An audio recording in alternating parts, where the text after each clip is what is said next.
Hello friends, I'm Nirmala Rawat. Welcome you to my YouTube channel. This chapter is a bit long. Let's continue with part 3, chapter 11.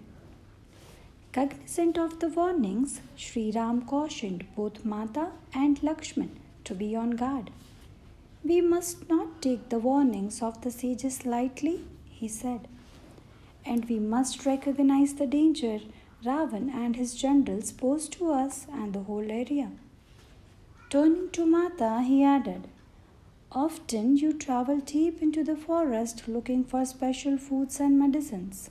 I know how you love your freedom to explore the forest, but for the immediate future, do not wander far without me or Lakshman.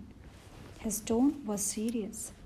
Mata normally would resist such restrictions, but this time she acquiesced and she kept to it for the most part, wandering only down to the Godavari river. It didn't take long before Sri Ram had his first encounter and killed one of Ravan's generals. Then another came, and he was killed as well. One after another fell before the arrows of Sri Ram and Lakshman, but the battles were brutal, and Sri Ram saw that they were using weapons he had not encountered before. As his concern increased, so did Mata's. Soma paused and opened her eyes. I could feel it here in Ayodhya. I could hardly sleep, and I was not alone. For many years during the exile, a small group of women from the town would go down to the Sarayu River just before dawn to a very special place where Mata had once bathed, and they would sing to the river and request protection of Mata. When I first learned of this, a few years after Mata had left, I was very moved that this woman from Ayodhya, who hardly knew the Rani from Mithila, were praying for her. As the years progressed, more and more women from the town joined together at the river for the morning prayers. I took much comfort in them and would go quietly to listen. I never made myself known. I sat just close enough to hear their voices. They used to sing the most beautiful songs to Rajkumari Sita that would bring tears to my eyes. This greatly helped me to get through those last years. Soma closed her eyes again and picked up her narrative. With the killing of Ravan's general, the atmosphere in Panchvati grew tense. Mata noticed many disruptions in nature among the forest creatures, the plants, and the rains. Things were off season. Because of these disruptions, she had a hard time assessing the natural world. The birds that usually flocked around her now stayed hidden. Previously, when she bathed in the river, fish would come into her hands, but they were mostly absent now. She asked Godavari Devi what the cause was, and the river responded that Ravan's men were again threatening to drain the rivers, and the river creatures had become as fearful as had the forest creatures. An atmosphere of fear embraced the whole region.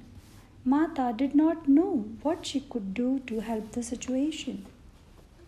And then came Shurpanakha, the sister of Ravan. Mata never knew whether Shurpanakha had been sent by Ravan to stir up trouble or whether she had come of her own accord.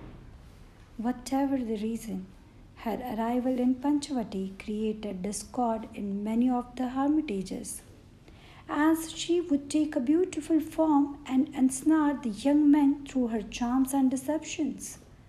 When Mata and Sri Ram visited some hermitages, they heard stories of the most promising students being lured away by a beautiful woman who would then abandon them and leave them in despair.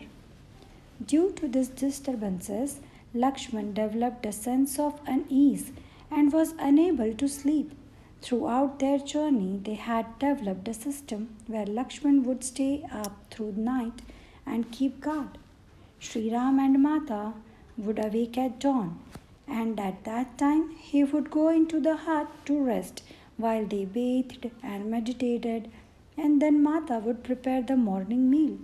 He didn't need much sleep, only a few hours, but since arriving in Panchavati, he hardly slept at all, which was the beginning to affect his discernment. This weighed heavily on Mata. She tried all sorts of remedies to no avail. One morning she awoke with strong sense that she would find the right plant on other side of the river, which was just a short walk from their hut. After the morning meal, as Lakshman was trying to rest and Sri Ram had gone to take care of a nearby village, she decided to venture out alone. She reasoned it was not too far and she wouldn't be gone long. Mata arrived at the river and wondered how to cross. Just then her daughter Godavari Devi indicated a place where it was shallow enough for her to walk across. She crossed and began searching for the plant. Again, Godavari Devi intervened and directed her to one of her tributaries where the plant she was seeking grew in abundance. Mata walked deeper into the forest looking for that stream. Her search was rewarded when she found what she was looking for by a shallow stream.